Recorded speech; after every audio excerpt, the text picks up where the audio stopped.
नमस्कार साथियों, आज की इस क्लास में हम लोग जो है साइंस के कुछ मोस्ट इंपॉर्टेंट क्वेश्चंस को इस क्लास के अंतर्गत रिवाइज करने वाले हैं।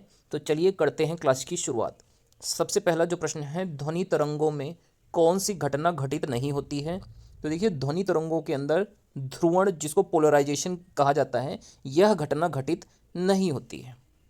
नेक्स्ट हम इसके बाद बात करते हैं ध्वनि तरंगे किस प्रकार की तरंगे होती हैं। तो देखिए, ध्वनि तरंगे जो है अनुदैर्घ्य तरंगों के अंतर्गत आती हैं। ध्वनि तरंगे किस प्रकार की तरंगे कही जाती है? अनुदैर्घ्य तरंगे कही जाती है। ध्वनि की चाल अगर आपसे पूछा जाए सबसे अधिक किस में होती है, तो आपको याद रखना है ध्वनि की चाल सबसे ज़्यादा जो है ठोस में होती है। वायु में, हवा में ध्वनि की चाल कितनी होती है? तो ये जो है 332 मीटर पर सेकंड होती है वायु के अंदर जो है ध्वनि की चाल। तो ये कुछ इंपॉर्टेंट बातें थे। इसके अलावा एक प्रश्न पूछा जाता है, हमारे कान पर ध्वनि का प्रभाव कितने समय तक रहता है? तो 1/10 सेकंड तक जो है हमारे कान पर किसी भी ध्वनि का प्रभाव रहता है। नेक्स्ट अगला प्रश्न है, HCl किस अंग से स्रावित होता है? तो देखिए, हाइड्रोक्लोरिक जो एसिड है ये हमारे अमाशय से स्रावित होता है। अमाशय में भोजन सबसे अधिक समय तक, लगभग 4 घंटे तक जो है अमाशय के अंदर भोजन रहता है और अमाशय से ही जो है HCl का स्रावण होता है। नेक्स्ट अगला प्रश्न है, ग्लोबल वार्मिंग के लिए सर्वाधिक योगदान किस गैस का होता है? तो देखिए, ग्लोबल वार्मिंग के लिए सबसे ज़्यादा जो रिस्पॉन्सिबल गैस है ये है carbon dioxide gas. Carbon dioxide जो है ग्लोबल वार्मिंग के लिए सबसे प्रमुख उत्तरदायी गैस है। बात किया जाए, अगर आपसे पूछा जाए ठोस कार्बन डाइऑक्साइड इसको क्या कहा जाता है, तो देखिए, ठोस जो कार्बन डाइऑक्साइड होती है इसको हम लोग शुष्क बर्फ के नाम से जानते हैं। ड्राई आइस कही जाती है जो है ठोस कार्बन डाइऑक्साइड। इस चीज़ को भी आपको याद रखना है। नेक्स्ट अगला प्रश्न है, मानव शरीर में सर्वाधिक प्रतिशत किस तत्व की पाई जाती है? तो देखिए, मानव शरीर के अंदर सर्वाधिक जो प्रतिशत पाई जाती है ये जो है ऑक्सीजन की पाई जाती है। और ऑक्सीजन की खोज किसने करी थी? प्रिस्टले ने जो है ऑक्सीजन की खोज की है। इस चीज़ को भी आपको याद रखना है। नेक्स्ट अगला प्रश्न है, श्रव्य तरंगों की आवृत्ति कितनी होती है? तो देखिए, जो श्रव्य तरंगे हैं इनकी आवृत्ति जो है 20 हर्ट्ज से लेकर 20,000 हर्ट्ज तक की आवृत्ति होती है, जबकि अवश्रव्य तरंगों की आवृत्ति जो है 20 हर्ट्ज से कम होती है।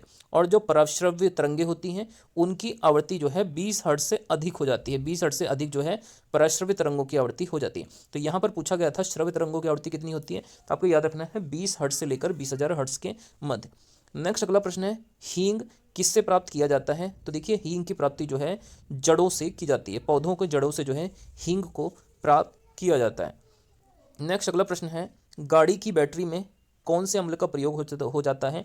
तो गाड़ी की बैटरी में जो है सल्फ्यूरिक अम्ल यानी H2SO4 का जो है प्रयोग किया जाता है। नेक्स्ट इसके बाद अगला प्रश्न है, 1 हॉर्स पावर में कितने वाट होते हैं? तो देखिए, 1 हॉर्स पावर 746 वाट के बराबर होता है।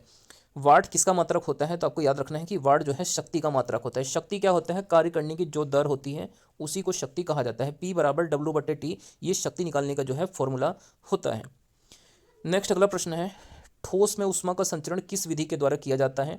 तो ये चालन विधि, जिसको कंडक्शन कहा जाता है, इसके द्वारा जो है ठोसों में जो है ऊष्मा का जो है संचरण होता है चालन विधि के द्वारा। नेक्स्ट अगर पूछा जाए द्रवों और गैसों में ऊष्मा का संचरण किस विधि से होता है, तो ये जो है संवहन विधि के द्वारा जो है द्रवों और गैसों में जो है ऊष्मा का संचलन होता है, जिसको कन्वेक्शन कहा जाता है।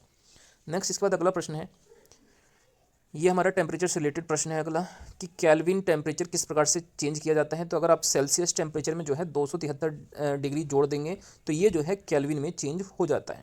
इसी प्रकार फ़ारेनहाइट और सेल्सियस में आपस में चेंज करने के लिए फॉर्मूला F = 32 + 9/5 C जो है ये फ़ारेनहाइट और सेल्सियस को आपस में चेंज करने का जो है फॉर्मूला हो जाता है। नेक्स्ट अगर आपसे पूछा जाए किस तापमान पर सेल्सियस और फ़ारेनहाइट पैमाने बराबर हो जाते हैं, तो आंसर है -40 डिग्री पर। -40 डिग्री पर जो है सेल्सियस और फ़ारेनहाइट सामान्य तापमान पर हो जाते हैं। नेक्स्ट अगर पूछा जाए मानव शरीर का सामान्य तापमान कितना होता है, तो ये 37 डिग्री सेल्सियस होता है, या 98.6 जो है फ़ारेनहाइट, ये मानव शरीर का सामान्य तापमान हो जाता है। नेक्स्ट, 1 किलोवाट आवर 1 किलोवाट घंटा का मान कितना होता है? तो इसका मान जो है 3.6 × 10⁶ जूल होता है। और ये किसका मात्रक है? तो ये जो है ऊर्जा का मात्रक होता है, किलोवाट आवर। नेक्स्ट इसके बाद अगला प्रश्न है, बर्फ़ पानी पर क्यों तैरता है? तो देखिए, बर्फ़ पानी पर इसलिए तैरता है क्योंकि इसका घनत्व पानी के घनत्व से कम है, इसलिए जो है बर्फ़ जो है पानी के ऊपर तैरता है। नेक्स्ट अगला प्रश्न है, परम शून्य ताप का मान कितना होता है? तो ये -273.15 डिग्री सेल्सियस होता है। और परम शून्य ताप कब प्राप्त होता है? जब अणुओं की गतिज ऊर्जा जो है शून्य हो जाती है, उस समय परम शून्य ताप आता है। ये न्यूनतम संभव ताप है जो -273.15 डिग्री सेल्सियस हो सकता है।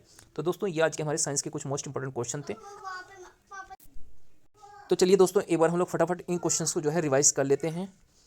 ध्वनि तरंगों में कौन सी घटना नहीं होती है? तो ध्रुवण नहीं होता है। ध्वनि तरंगे किस प्रकार की तरंगे हैं? अनुदैर्घ्य की तरंगों की उदाहरण होती हैं। HCl कहाँ से स्रावित होता है? तो ये हमारे आमाशय से निकलता है। ग्लोबल वार्मिंग के लिए सबसे अधिक योगदान जो है कार्बन डाइऑक्साइड गैस का है। मानव शरीर में सर्वाधिक प्रतिशत जो है ऑक्सीजन का है। श्रव्य तरंगों की आवृत्ति 20 हर्ट्ज से लेकर 20,000 हर्ट्ज तक होती है। हींग की प्राप्ति जो है पौधों के जड़ों से होती है। गाड़ी की बैटरी में कौन से अम्ल का प्रयोग होता है? सल्फ्यूरिक अम्ल का प्रयोग होता है, H2SO4। 1 हॉर्स पावर में कितने वाट होते हैं? तो ये 740 वाट के बराबर होता है। ठोसों में ऊष्मा का संचरण किस विधि से होता है? तो ये चालन विधि द्वारा होता है। जबकि द्रवों और गैसों में ऊष्मा का संचरण जो है संवहन विधि के द्वारा होता है। केल्विन बराबर होता है सेल्सियस प्लस 273 के, और फ़ारेनहाइट बराबर होता है 32 प्लस 9/5 सेल्सियस के। किस तापमान पर सेल्सियस और फ़ारेनहाइट बराबर होते हैं? -40 डिग्री पर। 1 किलोवाट आवर का मान जो है 3.6 गुणा 10⁶ जूल के बराबर होता है। बर्फ पानी पर क्यों तैरता है? क्योंकि इसका घनत्व पानी के घनत्व से जो है कम होता है। परम शून्य ताप का मान कितना होता है? तो ये -273.15 डिग्री सेल्सियस होता है, और यह तब प्राप्त होता है जब अणुओं की गतिज ऊर्जा शून्य होती है। तो दोस्तों, ये आज की हमारी जो है साइंस की कुछ मोस्ट इंपॉर्टेंट क्वेश्चंस की क्लास थी। आप लोगों को ये क्लास कैसी लगी कमेंट करके जरूर बताइएगा, और वीडियो को अच्छी लगने पर वीडियो को लाइक करके चैनल को जरूर से सब्सक्राइब कर लें।